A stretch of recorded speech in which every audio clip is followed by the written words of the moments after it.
I've been thinking about the term decentering men for a minute now, and I'm a millennial, and trust, I understand there is most certainly a need for the action of decentering men. But I thought to myself, when I think of decentering men, I feel like that energy in my body is like something that you're moving away from. It's almost like a negative energy, right? Like you want to move away from it. I need to decenter them, right? I don't want them in the center of my thought process, of the ecosystem, right? But there is that negative energy that kind of associates with that. So I thought to myself, instead of focusing on decentering men, what if we focus on centering ourselves? Like centering ourselves. Doesn't that feel like it's more of a moving toward energy, right? Like it's not, uh, I'm pushing away from something, but I'm bringing something good to myself. I'm attracting something good to myself. That feels so much better.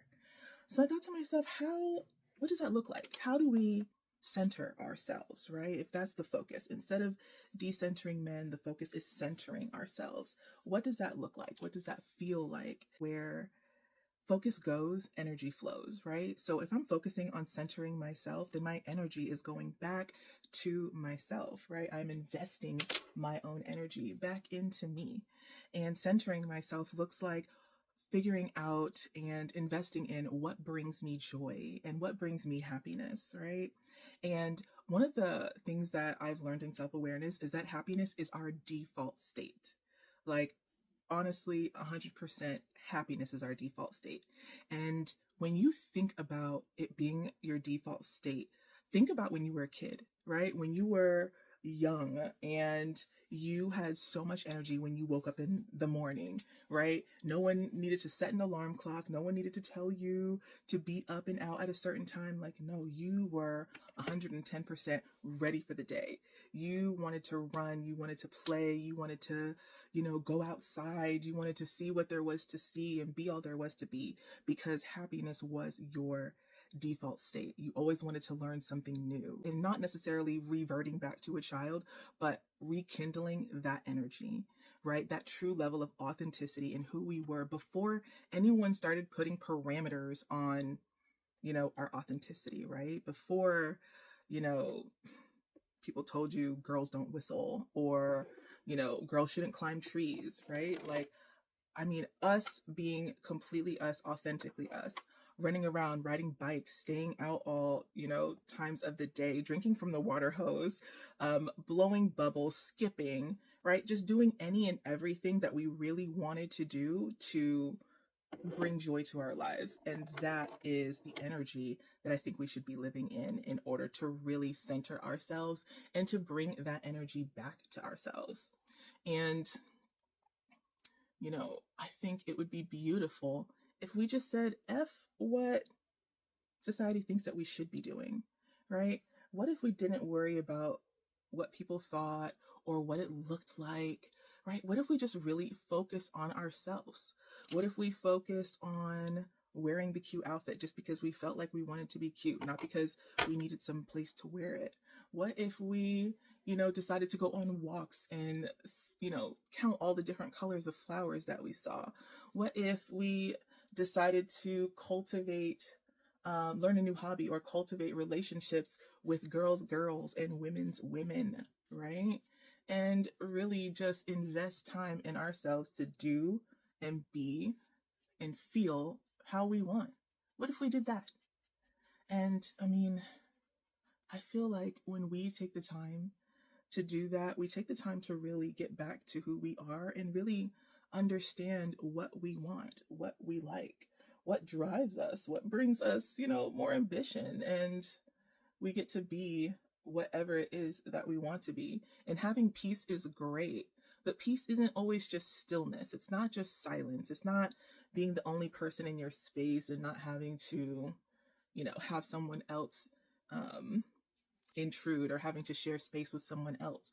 Sometimes it's literally just finding what brings you happiness and resting within that and being able to have access to that whenever it is that you want to. How beautiful is that? And I love the idea of really finding women who are on the exact same page, right? Cultivating friendships with women who are self aware, who are emotionally intelligent and really help to create safe spaces for other women, not just themselves, but for other women, where we can be our authentic selves without comparison and without judgment, right?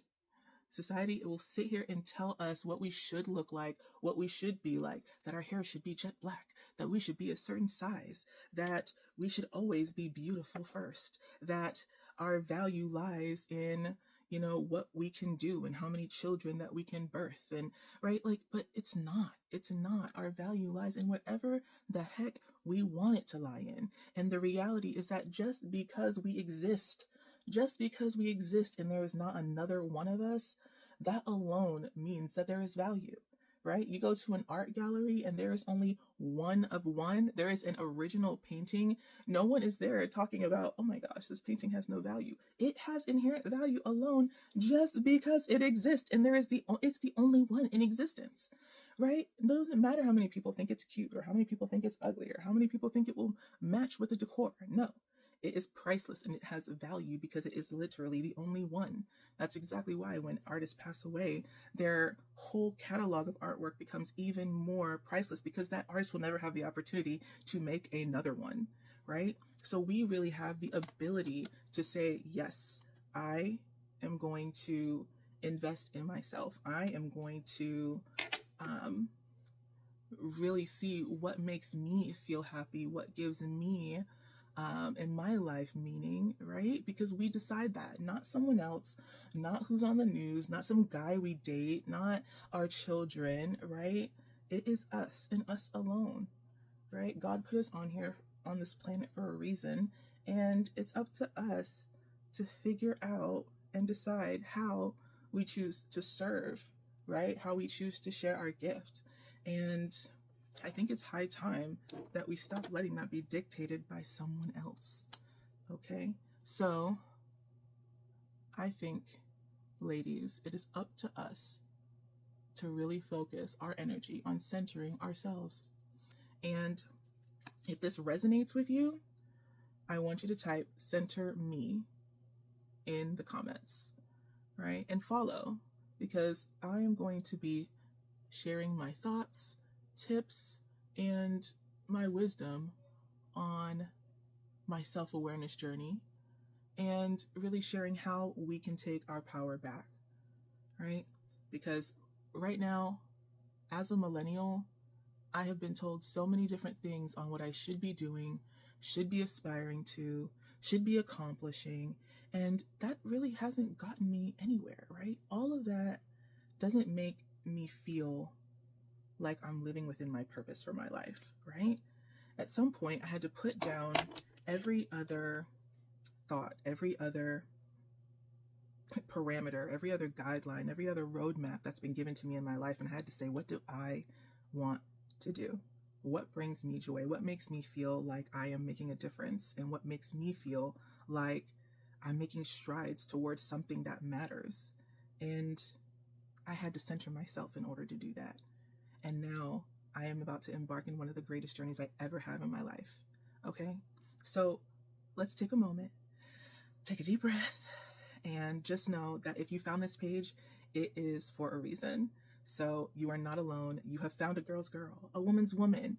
All right? So let's cultivate this relationship.